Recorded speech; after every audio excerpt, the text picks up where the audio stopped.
சிறகடி காசை அடுத்த வர எபிசோடில் பார்த்தீங்கன்னா ரோகிணி அவங்க ஸ்டோரியெல்லாம் வந்து மீனா கிட்ட சொல்கிறாங்க. மீனா பார்த்தீங்க அப்படின்னா ரோகிணியோட உண்மையை வந்து வெளியே சொல்ல முடியாமல் எதுலேயுமே கவனம் இல்லாமல் இருக்காங்க. அவங்க வந்து ஒழுங்காக கூட சமைக்கலை, சாப்பாடெல்லாம் பார்த்தீங்க அப்படின்னா ஒழுங்காக செய்யாமல் வீட்டில் எல்லோரும் ஏன் இப்படி செஞ்சுருக்கேன்னு சொல்லிட்டு மீனாவை திட்டுறாங்க. ஒன்றால் தான் இப்படி எல்லாமே நான் நடந்துக்கிறேன், என் மனசே என்கிட்ட இல்லை, எனக்கு ரொம்ப ஒரே குற்ற உணர்ச்சியாக இருக்குன்னு சொல்லிட்டு மீனா ரோகிணியை திட்டுறாங்க. ரோகிணி மீனாவை மாடி கூட்டிகிட்டு போய் அவங்க வாழ்க்கையில் நடந்த விஷயத்தெல்லாம் சொல்கிறாங்க. அவங்க வாழ்க்கையில் வந்து என்னென்ன நடந்துச்சு அப்படின்னு சொல்லிட்டு சொல்கிறாங்க. இந்த மாதிரி எனக்கு ஒரு ஹஸ்பண்ட் வந்து வயசானவங்கள கட்டி வச்சாங்க, அவங்க சீக்கிரம் இறந்துட்டாங்க. அதுக்கப்புறம் வந்து இறந்ததுக்கப்புறம் அந்த குடும்பத்துக்கு எனக்கும் ஒரு சம்மந்தமும் இல்லைன்னு சொல்லிட்டு நான் எழுதி வாங்கிக்கிட்டேன். அதுக்கப்புறம் வந்து ரொம்பவே வந்து டார்ச்சர் பண்ணாங்க. நான் உயிரோடவே இருக்கக்கூடாது, செத்துடலாம் தான் பார்த்தேன். அப்போ தான் வந்து என் வயிற்றில் கிறிஷ் இருக்கிறது தெரிஞ்சிச்சு. அப்போ கிறிஷுக்காக வாழணும்னு சொல்லிட்டு முடிவு பண்ணேன்.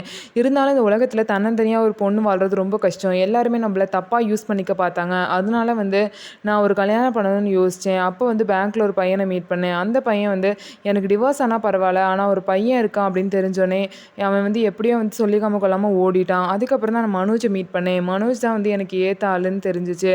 மனோஜை தான் நான் முதல்ல ரொம்பவே காதலிச்சு கல்யாணம் பண்ணிக்கிட்டேன். ஆனால் மனோஜ்கிட்டேயும் அத்தைக்கிட்டேயும் இந்த விஷயத்த சொன்னால் கண்டிப்பாக அவங்க என்னை கல்யாணம் பண்ணி வச்சுருக்கவே மாட்டாங்க. ஸோ இப்படி ஒரு வாழ்க்கையை மிஸ் பண்ணக்கூடாது, நான் நினச்ச மாதிரி வாழ்க்கை அமைஞ்சிருக்கு, இதை விடக்கூடாது அப்படின்னு சொல்லிட்டு தான் நான் வந்து உண்மையாக மறைச்சேன்னு சொல்லிட்டு ரோகிணி வந்து மீனா கிட்ட எல்லா விஷயத்தையுமே சொல்கிறாங்க. ஸோ இதெல்லாம் கேட்டதுக்கப்புறம் மீனாவுக்கு பார்த்தீங்கன்னா இவ்வளோ வந்து கஷ்டப்பட்டுருக்காங்களா, நம்ம உண்மையை சொன்னால் ரொம்ப தப்பாயிரும், இந்த வாழ்க்கையாக அவங்களுக்கு போயிருன்னு சொல்லிட்டு யோசிக்கிறாங்க.